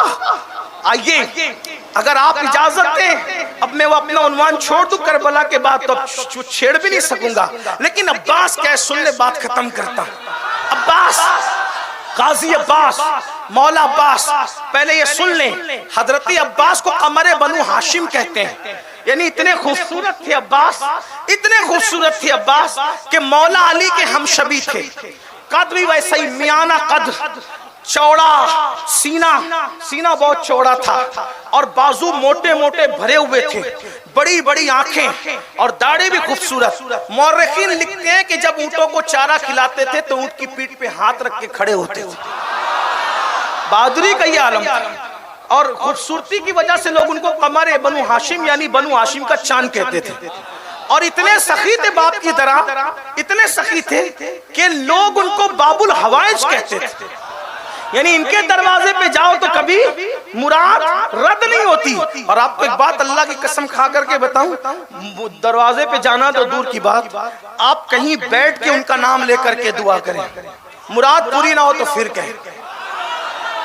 हर साल हमारे शहर मालेगांव में जो प्रोग्राम होता है, जब मैं गाजी साहब की शहादत पढ़ता हूँ तो लोगों को कहता हूँ जो मुरादे मांगने मांग लो। अल्लाह की कसम मालेगांव वालों से आप आकर के पूछें, बेटों की मुरादे मांगते हैं, बेटे पैदा, जुड़वा जुड़वा बेटे पैदा, बेटियां पैदा, रिश्ते, यानी बाबुल अवाइज की सखावत आज भी जारी है। तो कैसे अब्बास बताऊं आप, सौतेले भाई क्या मोतेबर किया रिश्ते को। एक सौतेला भाई उधर है, कुत्ते के आगे रोटी डाल दी, पानी जमीन पे फेंका, मार पीट कर कुएं में डाल। लेकिन इमाम अली, याद रखना, मोहब्बतें वसूल करने के लिए मोहब्बतें देनी पड़ती है। आप ये ना समझे कि गाजी अब्बास जो इतनी मोहब्बत करे, बिल्कुल कर रहे मोहब्बत, लेकिन इमाम हुसैन का क्या रवैया रहा होगा सौतेले भाई के साथ कि भाई ने इतनी मोहब्बत की, इतना प्यार किया, इतनी मोहब्बत की कि पूरी जिंदगी कभी भैया नहीं कहा, कभी भैया नहीं कहा, हमेशा आका कहा, मौला का। खुशी के मौके पे इमाम हुसैन ने हाथ पकड़ पकड़ के कहा आज खुशी का मौका, आज तो भाई कह दे। नहीं, मैं भाई नहीं कह सकता आपको। क्यों? क्योंकि आपकी अम्मी और मेरी अम्मी में फर्क है, बाप एक है। आपकी अम्मी बिनते पैगंबर है, मेरी अम्मी कनीज़े पैगंबर है। कनीज का बेटा आकाजादी को भाई कैसे कह सकता है? मैं कहता हूँ काश अगर लोगों को अब्बास की ये फिक्र मिल जाए, लोग कितनी हिम्मत वाले हैं दुनिया में कि लोग नबी को भाई कहने चाहिए। लोगों को पता तो होना चाहिए वफा के कुछ उसूल होते हैं, सबको भाई की सफ में नहीं खड़ा किया जाता, अदब के कुछ तकाजे होते हैं। अगर औलाद आदम की वजह से सभी भाई हैं तो फिर अपने अब्बा को भी भाई कहा जा सकता है, लेकिन कोई ये जुर्रत नहीं करता। अदब के तकाजे होते हैं, वफा के तकाजे होते हैं। अल्लाह अकबर। तो क्या हुआ? गाजी अब्बास मैदान करबला, 9वीं मुहर्रम गुजर चुकी, मुहर्रम की 10वीं शब है, 10वीं शब है। इमाम अली मकाम मोहलत लेते हैं। शायद आपने सुना होगा, बहुत सुना होगा, बार बार सुना होगा, लेकिन अल्लाह वालों के वाकयात, अल्लाह के लश्करों में से एक लश्कर है और अल्लाह वालों के वाकयात सुनने से दिल जिंदा होता है। हाँ। और ये अल्लाह वाले नहीं तो फिर अल्लाह वाले है कौन? है जिनके घर में आयतें उतरी यही अल्लाह वाले, जिनके लिए आयत तथीर उतरी। बहरहाल तो 9 मुहर्रम गुजर चुकी, 10वीं शब आ चुकी। इमाम अली मकाम ने सारे जवानों को, आवान और अंसार को खेमे में जमा किया और जमा करने के बाद इमाम ने एक तकरीर की, देखो ये लोग मेरे खून के प्यासे हैं, ये लोग मेरे, अगर मुझे ये मार डालेंगे इनका कलेजा ठंडा हो जाएगा, क्योंकि यजीद को खतरा है तो मेरी जात से कि जब तक मैं रहूंगा वो अपना मंसूबा दिन मिटाने का पूरा नहीं कर सकता, इसलिए उसको खतरा मुझसे, वो मुझे मार डाले, मेरे बच्चों को भी नहीं वो कुछ करेगा, मेरे घर वालों को भी कुछ नहीं करेगा। एक काम करो, तुम सब लोगों को मैं इजाजत देता हूँ, इजाजत है, एक एक मेरे आवान व अंसार में से एक एक मेरे रिश्तेदार का हाथ पकड़े और यहाँ से निकलकर चला जाए, किसी देहात में चले जाओ, गांव में चले जाओ, और मैं तुमसे कोई मुआखजा नहीं करूंगा, मैं खुद इजाजत दे रहा हूँ, सब जाओ। अब सुना तो सब रोने लगे, क्योंकि वो वफादार लोग थे। इमाम हसन बसरी कहते हैं करबला में जो 72 थे वो अपने दौर के सबसे बेहतर थे। इमाम हसन बसरी का कौल है, जो 72 थे करबला में वो अपने दौर के सबसे बेहतर थे, अल्लाह ने उनका इंतखाब किया। तो आपने कहा कि चले जाओ, वो रोने लगे। इमाम ने कहा एक काम करो, चिराग जल रहा है, तुम मुझे देख रहे हो, मैं तुम्हें देख रहा हूं, इसलिए तुम्हें शर्म आएगी जाने में, मैं चिराग बुझा देता हूं। चिराग बुझा दिया, फरमाया जिसको जाना है चला जाए, अब तो चिराग भी नहीं जल रहा, मैं किसी को नहीं देख रहा, मजीद अगर किसी को ख्याल है कि मैं उसका साया भी देख लूं तो मैं आंखें भी बंद कर लेता हूं, लेकिन चले जाओ, इजाजत है, अपनी जान ना गवाओ मेरे लिए, चले जाओ, ये मुझे देखेंगे पाएंगे, तुम्हारा पीछा नहीं करेंगे। बहुत देर तक इमाम खामोश बैठे रहे, पूरे खेमे में सिसकियां सिसकियां सिसकियों की आवाज बुलंद। 72 में से कोई एक भी तो जा सकता था, मुमकिन था कोई एक भी जाता। जब बद्र से लोग चले गए तो करबला से क्यों ना जाते? आपको नहीं पता, बद्र से में निकले थे, बद्र के लिए निकले थे, लेकिन आपको पता होना चाहिए कि अब्दुल्ला इब्ने उबई अपने आदमियों को वरगला के लेके चला गया। ओहद में निकले थे 1300 लोगों को अब्दुल्ला इब्ने उबई वरगला के लेके चला गया। मैं तो नाम पेश कर रहा हूँ, आप तारीख में जाकर सियर में जाके उठाएं, इब्ने उबई ले गया। जो हुजूर का साथ छोड़ के लोग जा सकते हैं, अब्दुल्ला इब्ने उबई के जमात के लोग, तो इमाम अली मकाम का साथ छोड़कर कोई एक भी तो जा सकता था। आपने देर तक के सिसकियों की रोने की आवाज सुनी और फिर बहुत देर गुजरी तो चिराग तो खुद ही बैठे बैठे बुझा दिया था, लेकिन चिराग अब जलवाने की बारी आई। जब चिराग जलाने की बारी आई तो कौन गया कौन रहा, ये तो अब चिराग जलने के बाद पता चलेगा कि कौन गया कौन रहा। इमाम ने जब चिराग जलाने की बात आई, कितना एतमाद था सौतेले भाई पर, आवाज किसी और को नहीं दी, ना बेटे को, ना भतीजों को, ना दूसरे भाइयों को, किसी को नहीं कहा अब्बास उठो चिराग जलाओ, अब्बास उठो चिराग जलाओ। यानी हुसैन पाक को कितना एतमाद है, कौन जाएगा कौन रहेगा गारंटी हो ना हो, लेकिन सब जा सकते हैं, मेरा अब्बास नहीं जा सकता। ये रिश्तों का एहतमाद है करबला में। आप करबला को जिस जाविये से देखें, आपको करबला में वो सब नजर आएगा। ये उन्वान है, स्टडी करें, आपको करबला में सब नजर आएगा। आगे पढ़ लूं, आप कोई मुराद लेना है तो ले लें। इमाम गाजी अब्बास की शहादत पढ़ देता हूं आपके सामने, ताकि एक शहादत ही पढ़ने का शरफ मुझे मिल जाए। तो गाजी साहब करबला में थे, आपने चिराग जला दिया, सब बैठे थे और रो करके कहते थे, आपके बचपने के दोस्त थे इमाम हुसैन के हजरत हबीब, उनका करबला में अलग से मज़ार है। हबीब कहते हैं हुसैन तेरे बाद की जिंदगी पे लानत है, नहीं जीना चाहता हूँ तेरे बाद। मुस्लिम इब्ने औसजा कहते हैं अगर चले जाएंगे तो चंद दिन जीने के बाद फिर मरना है, आपके नाना को मुंह क्या दिखाएंगे, हम नहीं जीना चाहते। सब रोते थे, कहते थे काफी ठीक है, जाओ इबादत में मसरूफ हो जाओ, आज आखिरी रात। सुबह हुई, हर सुबह हर वक्त कोई ना कोई अजान देता था। करबला की सुबह में मौरखीन लिखते हैं, देखो तारीख में सैकड़ों वाकयात और सैकड़ों अकवाल है, जितना पढ़ोगे उतने आपको अलग अलग अकवाल मिलेंगे। और करबला पे जितना लिखा गया सीरत मुस्तफ़ा के बाद उतना किसी उन्वान पे नहीं लिखा गया, सबसे ज्यादा करबला पे लिखा गया। लेकिन बहरहाल मौरखीन का कौल है, बयान कर रहा हूँ, सुन लें। आका इमाम अली मकाम ने फरमाया आज अजान अली अकबर देंगे। खूबसूरत थे, हुजूर की तस्वीर थे, आवाज भी कुछ मिलती जुलती हुजूर अलैहिस्सलाम से थी। करबला में फजर की अजान उनसे दिलवाई, खुद नमाज पढ़ी। ये जिंदगी की जमात के साथ आखिरी नमाज थी। करबला का मार्का गर्म हुआ, बहुत सर कटे और बहुत कुछ हुआ, लेकिन जब हजरते सैयदा सकीना, शहजादी सकीना, जिनको सुकैना भी कहते हैं, अब मैं जो है वो नाम के तलफ़ुज़ में अपनी कौम को इसलिए नहीं उलझाता क्योंकि जो कौम बेचारी करमे का तर्जुमा नहीं जानती, अब उनको मैं क्या नाम के तलफ़ुज़ सिखाऊं, जो कहते आ रहे हो वही कहते रहो, और अगर फिर पढ़ लिख लो तो बात अलग है। लेकिन बहरहाल हजरत सैयदा सकीना ने, जो इमाम अली मकाम की 7 साल की शहजादी थी, उन्होंने बुलाया गाजी अब्बास को और मौला अब्बास को बुला के कहा, चचा जिंदगी में जो मांगा आपने हर हट पूरी की, हर मुराद पूरी की, हर तमन्ना पूरी। चचा आज पानी चाहती है आपकी भतीजी, मुझे पानी चाहिए। और पानी अपने लिए कम, मेरे असगर के लिए ज्यादा। 6 महीने का मेरा भाई है, नन्ना सा मासूम। जब भी मैं जिक्र करबला में बयान करता हूँ तो लोगों से कहता हूँ कि अल्लामा अरशदुल क़ादरी ने जिस माना में लिखा है मैं उसी माना में कहता हूँ, लुग़वी माना में।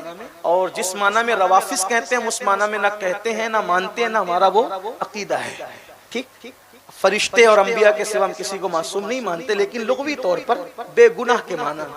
मेरा मासूम 6 महीने का भाई है, और कभी मुट्ठियां बंद करता है, कभी खोलता है, कभी पैर समेटता है, कभी फैलाता है, और कभी जबान सूखी दिखाता है, होठों पर जबान फेरता है। चचा भाई की तकलीफ नहीं देखी जाती, हालांकि वो भी सगी बहन नहीं थी अली असगर, वो भी सौतेली बहन। यही करबला, रिश्तों की वफा को करबला कहते हैं, अल्लाह से वफा को करबला कहते हैं, रसूलुल्लाह के दीन के तहफ़्फ़ुज़ के लिए सब कुर्बान करने को करबला कहते हैं। तो बहरहाल कहा कि भाई के लिए पानी ला दें। गाजी अब्बास ने मशकीज़ा उठाया, कंधे पे डाला, और कंधे पे डाल कर चले मैदान के। कई किताबों का इतने मजमुआ निचोड़ कर पेश कर रहा हूँ, कई किताबों का इतने मजमुआ, उसमें सदुल फाजिल रहमा की सवाने करबला है, मुफ्ती जलालुद्दीन अमजदी साहब की खुतबात मुहर्रम है, अल्लामा हसन रजा बरेलवी की आईने क़यामत है, इसी तरीके से और भी शामे करबला, बहुत सी किताबें और भी उनका इतने मजमुआ। बस बात खत्म करने लगा हूँ, मुझे पता है टाइम मुकम्मल हो रहा है। अच्छा, ठीक, माशा नवाजिश। अच्छा, बहुत दुरूद शरीफ पढ़ लें, दुरूद शरीफ पढ़ने इतने लोग हैं, इतने दुरूद हुजूर की बारगाह में पेश हो जाए। अल्लाहुम्मा सल्ली अला सय्यदिना व मौलाना मुहम्मदिन मादिनिल जूदी वल करम व आलिहि व सहबिहि व बारिक व सल्लिम सलातन व सलामन अलैका या रसूल अल्लाह। मशकीज़ा उठाया, कंधे पे रखा, और कंधे पे रख के मौला हुसैन के पास आए, मौला फुरात पे जाने की इजाज़त दी। इमाम अली मकाम ने ऊपर से नीचे तक देखा, कहा सुबह से अब तक तो सबके लाशें उठा करके लाता हूँ, खैमे में रखता हूँ, और जिसको देखो जो जाता है वापस नहीं आता, और अब तुम जाओगे, और तुम जाओगे तो मैं जानता हूँ कि तुम भी वापस नहीं आओगे। हालात ऐसे हैं कि वापस नहीं आओगे। गाजी ने कहा, मेरे आका शहजादी सकीना का हुक्म है, मैं नहीं टाल सकता। क्या जवाब दूंगा इस शहजादी को और शहजादों को? आप मुझे इजाजत दें, मैं पानी लेकर आता हूँ।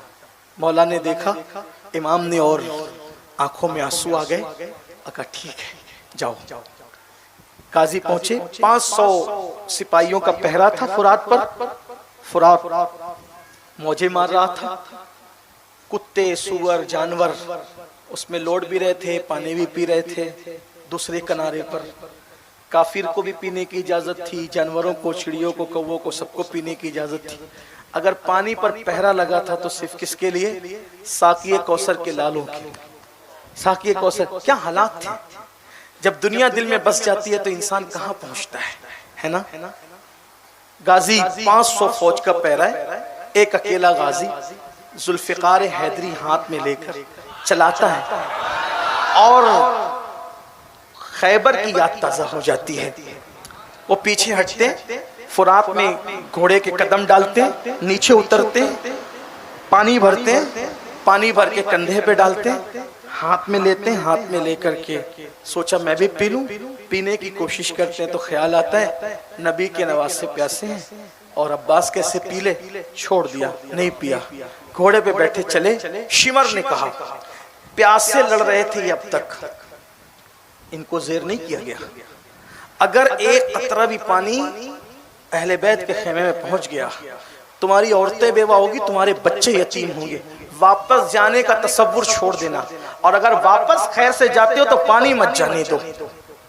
बस इतनी आवाज निकली जालिम की और टूट पड़े गाजी अब्बास पर। जब चारों तरफ से टूट पड़े तो उन्होंने तलवार चलाई। कुछ लोगों को लगता है कि ये ड्रामा है, फलसफा है, और क्या कोई आंखों से देख रहा था। याद रखें, करबला शरीफ को इमाम ज़ैनुल आबिदीन ने बार बार बयान किया, सैयदा ज़ैनब ने बार बार बयान किया, उम्मे कुलसूम शहजादी ने बार बार बयान किया। और इसी तरीके से आपको और हैरत होगी कि सामने की तरफ जो दुश्मनों के साथ आए थे लेकिन इमाम की करामतें देखकर लड़े नहीं बल्कि दबक कर छुप गए थे, उन्होंने भी ये मनाजिर बयान की। हमीद इब्ने मुस्लिम ने कई रिवायतें बयान की। अब लोग कहते हैं कि दुश्मन की रिवायत कहाँ काबिल कबूल होगी। हमने कहा दुश्मन अगर मुखालफत में करे तो कबूल नहीं होगी, लेकिन दुश्मन अगर किसी के बहादुरी का किस्सा सुनाए तो फिर वो कितना मोतेबर होगा। ये बात होती है ना, बात तो ये होती है, क्योंकि बहरहाल सबके नसीब है, कोई किसी की तारीफ करता है, कोई किसी की तारीफ करता है, छोड़िए उनको उनके हाल पे छोड़िए। अल्लाह का शुक्र है कि अल्लाह ताला ने हमें जो है वो अहलुल बैत की, असहाबे रसूल की, अंबिया की, औलिया की तारीफ करने की तौफीक अता फरमाए। अल्लाह बस इस तारीफ को कबूल फरमा ले। तो गाजी ने जो है वो तलवार चलाई और तलवार चलाने के बाद बहुत मुकाबला किया। जब मुकाबला किया तो पीछे से आए और गाजी अब्बास के एक हाथ पे हमला किया। उन्होंने मशकीज़ा तो उस हाथ में था ही, तलवार भी उस हाथ में पकड़ी और फिर तलवार पकड़ करके मशकीज़ा और तलवार साथ लेकर जंग की। दूसरे हाथ पे वार किया, दूसरा हाथ कटा, मशकीज़ा मुंह में दबाया, दांतों में। जब मशकीज़ा दांतों में दबाया तो उन लोगों ने कहा कि मशकीज़े पे तीर चलाओ, और जब मशकीज़े पे तीर चलाया तो तीर मशकीज़े को चीरते हुए हज़रत गाजी के मौला अब्बास के सीने में पेवस्त होना शुरू हुए, और पेवस्त होना शुरू हुए तो एक तीर सर की तरफ चला और गाजी पर गशी की कैफियत तारी हुई। बस जब गशी कैफियत तारी हुई तो फूट फूट के रोने लगे। इस पर के पानी ले जाने में कामयाब न हो सका। फुरात से थोड़ी सी दूर पर यह जंग हुई और गाजी वहीं पर घोड़े से जमीन पर आए, आवाज लगाई, मौला मेरी मदद कीजिए। इमाम अली मकाम ये मंजर खैमे के दरवाजे से देख रहे थे। जब देखा कि गाजी जमीन पर आए हैं तो घोड़ा दौड़ाते हुए वहां तक पहुंचे, और जब वहां पहुंचे तो दुश्मनों को हटाया। हटाने के बाद गाजी को अपनी गोद में लिया और गोद में लेने के बाद तीर निकाला सर से और चेहरे पर हाथ फेरा। चेहरे पे हाथ फिरा तो ठंडक हाथों की पाकर आपने आंख खोली तो अपने आप को इमाम अली मकाम की गोद में पाया, और जब इमाम अली मकाम की गोद में पाया तो गाजी ने आंख खोली और खोल के मुस्कुराए और मुस्कुरा के कहा कि मैं फातिमतुज़ ज़हरा की दुआओं से पैदा हुआ था, और सैयदा ने मेरे लिए इसलिए दुआ की थी मेरी पैदाइश की, ताकि मैं करबला में आपके काम आऊं। उसका वाकया यह है कि जब सैयदा फातिमतुज़ ज़हरा दुनिया से तशरीफ ले जाने लगी थी तो मौला अली को आखिरी मुलाकात में कहा था, अली मेरे बाद तुम किसी न किसी बीवी से निकाह तो करोगे। इस रिवायत को सरकार नज़मी ने अपनी किताब में लिखा, जिसका मफ़हूम मैं पेश करता हूँ कि अली मेरे बाद किसी न किसी औरत से तुम निकाह तो करोगे। मेरी मौजूदगी में तुमने निकाह नहीं किया लेकिन मेरे बाद तो करोगे।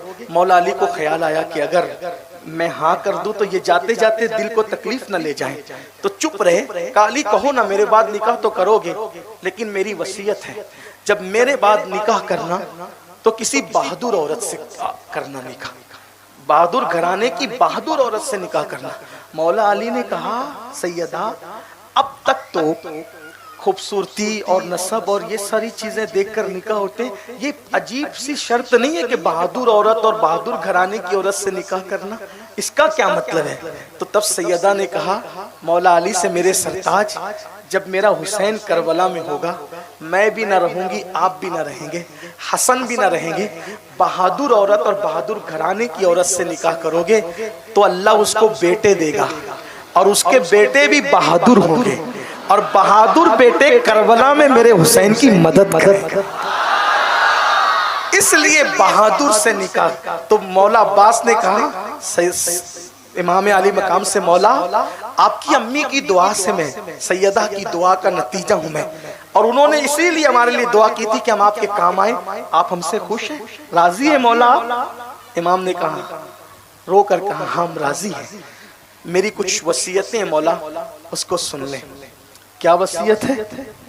आप जो भी शहीद होता है उसका लाशा आप लेकर जाते खैमे में रखते हैं, लेकिन मेरी वसीयत यह है कि मेरा लाशा आप यहीं छोड़कर जाएंगे, खैमे में मत ले जाना मेरा लाशा। दुश्मन के नरगे में अब्बास में तुम्हें छोड़ के चला जाऊं तुम्हारे लाशे को? हाँ, ये जो चाहे कर लें, लेकिन मेरा लाशा खैमे में इसलिए मत लेकर जाना कि जब तक मेरा लाशा नहीं ले जाओगे सकीना शहजादी को इंतजार रहेगा कि मेरा चच्चा अब आएगा, अब आएगा, अब आएगा, और इंतजार रहेगा तो उसको सब्र भी होता रहेगा, इसलिए मेरा लाशा मत ले जाना। दूसरी चीज, शहजादी को पता मत चलने देना कि अब्बास शहीद हो गए, क्योंकि अगर अब्बास की शहादत की खबर मिलेगी तो शहजादी की हिम्मत टूट जाएगी। बस इतनी मौला मेरी गुजारिश है। इमाम से ये कहकर उन्होंने जी भर करके चेहरा देखने की कोशिश की तो इमाम ने भी उनका हाथ पकड़ा और कहा, तेरी तो हर मुराद पूरी करूंगा मेरे गाजी, लेकिन तू भी तो मेरी एक मुराद पूरी कर दे, तू भी तो मेरी एक मुराद पूरी कर दे। मौला आपकी क्या मुराद है और मैं कैसे मुराद पूरी कर सकता हूँ? तूने जिंदगी में कभी हुसैन को भाई नहीं कहा, एक मर्तबा भाई कह दे दुनिया से जाते जाते, बस मेरी मुराद पूरी हो जाएगी। मौर्रिख लिखता है, कहाँ तक मौर्रिख ने इंसाफ किया मुझे नहीं पता, मैं बतौर नाकिल नकल कर रहा हूँ। मौर्रिख लिखता है कि गाजी ने चेहरा देखा और हल्की सी रुंधियाई हुई जबान में, हल्के से रुंधियाई हुई जबान में भैया कहा और उनका सर लुढ़क गया। यानी कि आखिरी जबान पर जो नाम था वो मौला हुसैन का नाम था। भैया कहकर आप जामे शहादत नोश फरमा चुके। लाशे को जमीन पे रखा, इमाम हुसैन ने हाथ को कमर पे रखा और कहा, गाजी तेरे जाने से मेरी कमर टूट गई। बेटे की शहादत पर भी ये बात नहीं की, बेटे की शहादत और सौतेले भाई की शहादत में के तेरे जाने से मेरी कमर टूट गई। अब्बास तेरे बाद जीना भी क्या जीना है।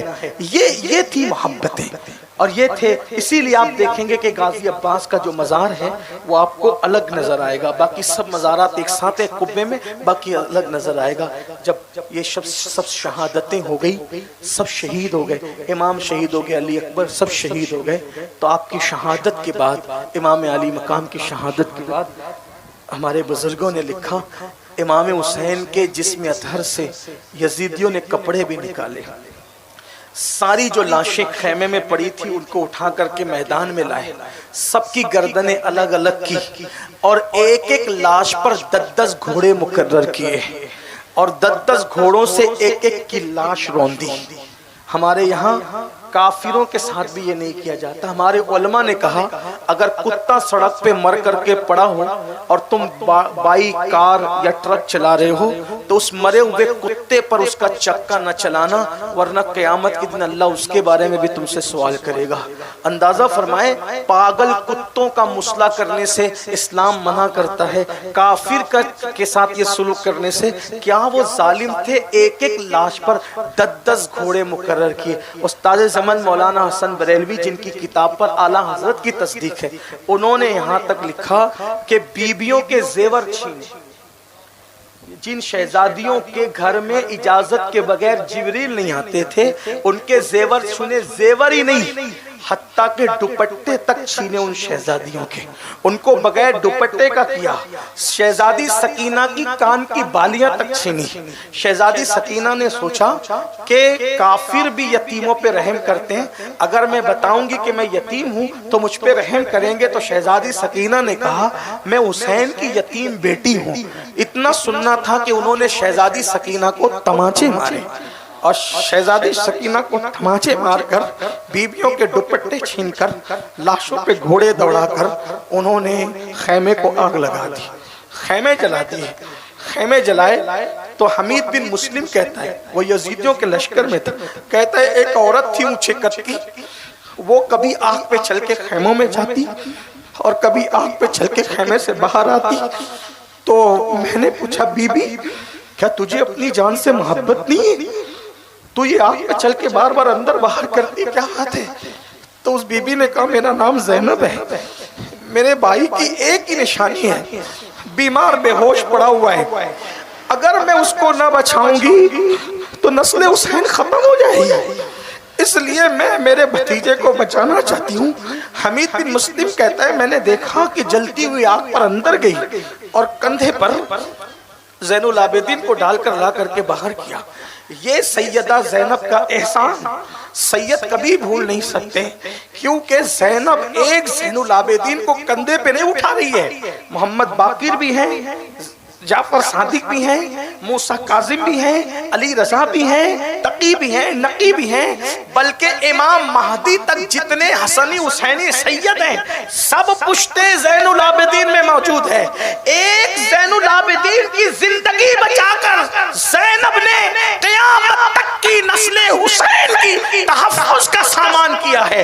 ये सैयदा ज़ैनब का किरदार है। अल्लाहु अकबर। और बताया कि औरत सिर्फ घर में कपड़े और बर्तन धुलने वाली का नाम नहीं है। अगर औरत हौसला करे और किरदार को पाकीज़ा बनाए तो उसके हौसले से पूरी पूरी नस्लों की हिफाजत तक हो जाती है। खैमे जल चुके, खैमे जल चुके, लाशों पे घोड़े दौड़ रहे। सैयदा ज़ैनब का किरदार, लाशों पे घोड़े, बहनों की तवज्जो आप सबकी, लाशों पे घोड़े दौड़ने, खैमे जल चुके। बयान करने वालों ने बयान किया, सूरज को गहन लग गया, तारे आपस में टकराने लगे। इमाम बहकी लिखते हैं कि 7 दिन तक आसमान से बारिश बरसी, खून की बारिश। अगर ये कह ले उसको दूसरे अल्फाज में कि आसमान भी खून के आंसू रोया। बैतुल मुकद्दस और जहां से पत्थर हटाया जाता उस दिन ताजा खून निकल आता। लेकिन करबला में क्या हुआ? घोड़े दौड़ चुके लाशों पर और लाशें कट गई, कटे पिटे टुकड़े पड़े हुए, खैमे जल चुके। ऐसे में बीबियां रो रही खुले आसमान के नीचे। सैयदा ज़ैनब बीबियों से कहती, बीबियां, ए नबी के घर की बहुओं, नबी की बेटियों, नबी की नवासियों, नबी की पोतियों, बहुत रो चुकी हो, बहुत रो चुकी हो, और जितना रोई हो इससे ज्यादा रोना अभी बाकी है। अभी बहुत रोना है तुमको, बहुत रुलाया जाएगा। सालारे काफिला तो जा चुका, सालारे काफिला की मौजूदगी में ये किया, उसके जाने के बाद क्या होना है तुम्हें नहीं पता, लेकिन इतना जरूर है बहुत रो चुकी हो, बहुत रोना बाकी है। लेकिन सुनो, असर का वक्त जा रहा है, पहले असर की नमाज पढ़ लो। असर का वक्त जा रहा है, पहले असर की नमाज पढ़ लो, क्योंकि नाना जान की हदीस है, जो जानबूझकर नमाज असर छोड़ देगा अल्लाह पाक उसके आमाल को बर्बाद कर देगा, ज़ाय कर देगा। मुझे डर लगता है कि अपनी कुर्बानी कहीं नमाज छोड़ने की वजह से ज़ाय ना हो जाए, इसलिए तयम्मुम करो। और असर की उस वक्त भी हमारे यहाँ तो शादियों में भी नमाज जाती है, मैयत में भी नमाज जाती है, हद तो यह है आशूरा की मसरूफियत में नमाज जाती है। ये हाल है, हाल ये आशूरा की रसूमात अदायगी के अंदर हमारे जवान, वो करबला में क्या नबी का घराना था, उनकी जिंदगियां क्या थी। आइए एक बात सुन लें, फिर बात मुकम्मल करूं, क्योंकि आप सोचते होंगे कि ये बात बढ़ाती है, लेकिन बात में कहीं तो खत्म करना पड़ेगा।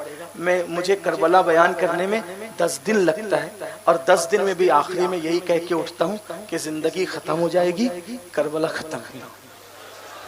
आखिरी बात सुन ले, बात पूरी। क्या घराना, देखो आज हम भी दीन, हमारे नौजवान क्या कहते हैं, पूरी दुनिया पे इस्लाम का परचम लहराएंगे। मैं कहता हूँ हमें पूरी दुनिया पे लहराने की जरूरत नहीं है, ना हमारा उतनी औकात है, ना हैसियत है। हर मुसलमान अपने घर का अकेला बादशाह है, सिर्फ अपने घर में इस्लाम नाफिज कर लो, पूरी दुनिया में इस्लाम खुद ब खुद होगा, है ना। मेमोरेंडम देने से, रैलियां निकालने से, एहतजाज करने से इस्लाम नाफिज नहीं हो सकता। मैं अपने घर का बादशाह, आप अपने घर के बादशाह, अगर आप अपने घर में इस्लाम नाफिज कर लें, पूरी दुनिया में इस्लाम ही इस्लाम है। हम पूरी दुनिया में नाफिज करना चाहते हैं, घर में इस्लाम नाफिज नहीं करते। हमारे घर में इस्लाम है, बेटियां छोटी आस्तीन के कपड़े पहन के ट्यूशन जा रही, घर में इस्लाम है। घर में फ्रिज के अंदर बोतलें पड़ी है शराब की, घर में इस्लाम है। हम सुबह 6 बजे 5 बजे से बेटों को उठाते, स्कूल जा स्कूल जा। स्कूल जाने के लिए बेटे को 5 बजे उठाया, फजर की नमाज जाने के लिए क्यों नहीं उठाया बेटे को? मौलाना बहुत सर्दी है, तो सर्दी स्कूल के लिए नहीं है। मैं नहीं कहता स्कूल के ना उठाओ, बिल्कुल उठाओ, नमाज के लिए भी तो उठाओ। स्कूल के लिए ना उठाओगे तो दुनिया का मुस्तकबिल बर्बाद होगा, नमाज के लिए नहीं उठाओगे तो कब्र का मुस्तकबिल बर्बाद होगा, मैदान महशर का मुस्तकबिल बर्बाद होगा। मेरे भाइयों, हम खुद दीन पर नहीं, हम क्या दीन आम करेंगे, दीन क्या नाफिज करेंगे। बड़ी माजरत के साथ कड़वे जुमले हो तो माफ करना। जिनकी बेटियां आज कहते हैं गैरों के साथ जा रही बेटियां, कसूरवार कौन है? जब बाजू में लेकर के उसको सीरियल दिखाओगे तो न जाएगी। हमने सैयदा जैनब कभी पढ़ाया, सैयदा सकीना कभी बताया, सैयदा फातिमा का किरदार कभी सिखाया, सैयदा आयशा और खदीजतुल कुबरा कभी पढ़ाया? जिस घर में माँ के साथ बैठकर बेटी सीरियल में भागने और भगाने के मनाजिर देखेगी, वो ना भागेगी तो फिर क्या करेगी? लोग कहते हैं गुर्बत की वजह से। मैं पूछता हूँ, आज से 50 साल पहले गुर्बत ज्यादा थी या आज गुर्बत ज्यादा है? आज तो भिखारी भी मालदार बने, उनके भी आपके मुंबई में फ्लैट है। आपसे पूछना, गुर्बत नहीं है, तरबियत नहीं है, गुर्बत का मामला नहीं है, तरबियत का मामला है। और आपको बता दो, दीन वो लोग नहीं बचा सकते जिनके घर में खुद दीन महफूज नहीं है। अगर दीन बचाना है तो घर में दीन कायम करो, जैसे मेरे मौला हुसैन ने कहा। सुन लो उसकी एक मिसाल, बहनों से भी चाहता हूं। रात हो गई, उस रात को तारीख में शाम गरीबा कहते हैं। शाम गरीबा, कटी पिटी लाशें, सैयदा जैनब, दुपट्टा छीन लिया गया, जो खैमा जला हुआ था, खैमे का एक टुकड़ा रेत में बुझाया और बुझा करके वो खैमे की तनाव सर पे रख ली। दुपट्टा नहीं मिला, जली हुई खैमे की तनाव सर पे रख ली। हातिम ताई की बेटी को बे दुपट्टा देखकर हुजूर ने अपनी चादर डाली थी। काफिर की बेटियों के सरों पर जिसने चादर डाली, आज उसी की बेटियां बगैर चादर की कर दी गई।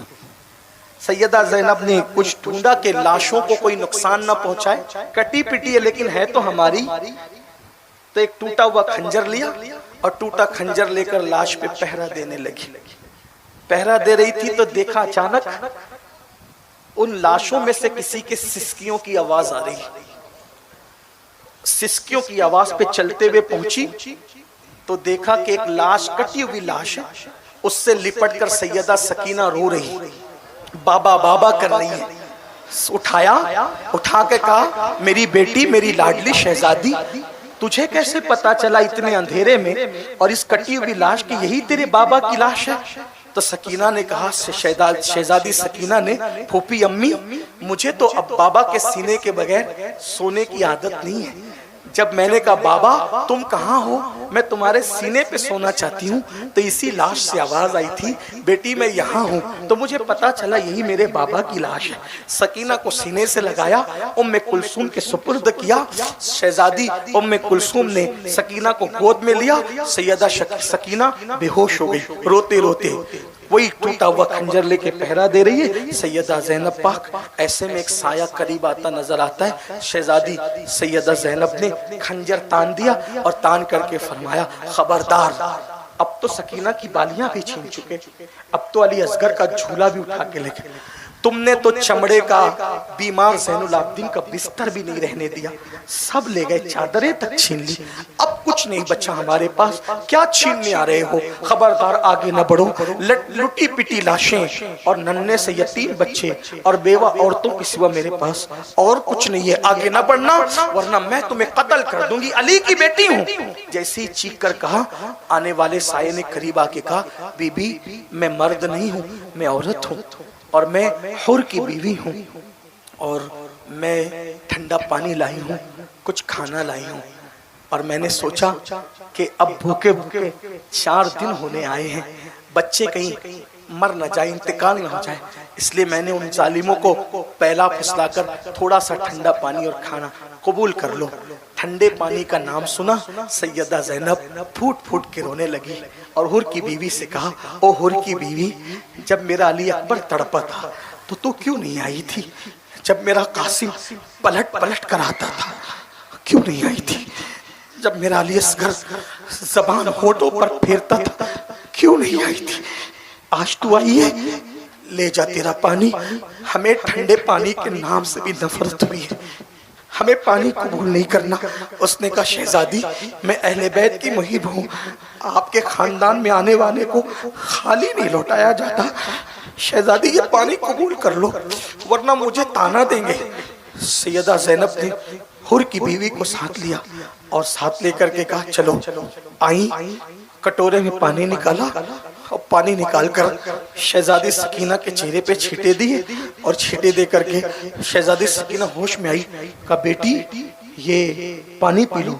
जैसी पानी का नाम सुना शहजादी सकीना ने कहने लगी फूफी अम्मी, क्या चचा अब्बास फुरात से वापस आ गए? फूफी चचा अब्बास वापस आ गए। खवातीन रो पड़ी, जख्म हरे हो गए। सैयदा ज़ैनब ने कहा सकीना अब तेरा चचा कभी वापस नहीं आएगा। ये पानी हुर की बीवी लाई है बेटी, लो पी लो पानी। फिर दूसरा सवाल, सकीना ने कहा फूफी अम्मी हुर की बीवी पानी लाई है तो क्या ये पानी तुमने पी लिया? फूफी फूफी ये पानी तुमने पी लिया? सैयदा ज़ैनब ने कहा नहीं बेटा, अभी तक ये पानी हमने नहीं पिया, इसलिए कि नाना का फरमान है, नाना की सुन्नत है कि जब भी खाने पीने की चीज आया करे तो पहले छोटों को खिलाओ, छोटों को पिलाओ, ये नाना की सुन्नत है, फिर बड़े खाए पिए। मेरी बेटी 4 दिन के भूखे प्यासे हैं, मगर नाना की सुन्नत कैसे छोड़ दूं मेरी बेटी? नाना की सुन्नत छोड़ूं तो नाना को मुंह क्या दिखाऊं? नाना का फरमान है कि पहले छोटों को खिलाओ पिलाओ फिर तुम खाना पीना। मेरे पूरे काफले में सबसे छोटी सकीना तुम हो मेरी लाल, सबसे छोटी तुम हो, लो पहले तुम पियो, बाद में हम अपना देखेंगे। मौला हुसैन ने क्या तरबियत की थी 7 साल की शहजादी की। जैसे ही नाना की सुन्नत सुना, कटोरे हाथ में लिया, पानी नहीं पिया। कटोरा हाथ में लिया, पानी नहीं पिया। हम 12, 14, 16 घंटे का रोजा रखते हैं, गर्मी में क्या प्यास लगती है, ना बेटे को देखते, ना भाई को, ना बहन को। लेकिन यहाँ इमाम हुसैन की तरबियत देखो, जैसे ही सुना नाना की सुन्नत है छोटों को खिलाना पिलाना, पानी नहीं पिया, हाथ में लिया, खड़ी हुई और कटी पिटी लाशों की तरफ तेज कदमों से चलने लगी। शहजादी ज़ैनब ने पूछा, सैयदा ज़ैनब ने, सकीना ओ सकीना, सकीना इधर आओ, उन कटी पिटी लाशों की तरफ अंधेरे में कहाँ जा रही हो? तो सकीना ने पलटकर बड़ी मासूमियत से कहा, फूफी अम्मी अभी तो आपने कहा ना कि नाना की सुन्नत है जब खाने पीने की चीज मिले तो पहले छोटों को खिलाओ पिलाओ। आप भूल गई फूफी अम्मी, आप कहती है पूरे काफले में सबसे छोटी सकीना है। नहीं नहीं, सकीना छोटी नहीं है, मुझसे भी छोटा मेरा भैया अली असगर है। पहले मैं भैया को पानी पिलाकर सुन्नत पर अमल करूंगी, उसके बाद फिर मैंने पानी पीना है। ये हाल था अहलुल बैत का। पूरा काफला जार जार रोने लगा और शहजादी सकीना को कहा, सकीना अब तेरा भैया हुर की बीवी का लाया हुआ पानी नहीं पिएगा, वो तो साकिए कौसर के हाथों कब का सैराब हो चुका है। गरीब सादा वो रंगी है दास्ताने हरम, गरीब सादा वो रंगी है दास्ताने हरम, निहायत उसकी हुसैन इब्तिदा है इस्माइल। कोई गलती हो तो अल्लाह माफ करे, सबकी हाजिरी कबूल करे, सबकी मुरादें पूरी करे। अस्तगफिरुल्लाह रब्बी मिन कुल्ली ज़ंबि।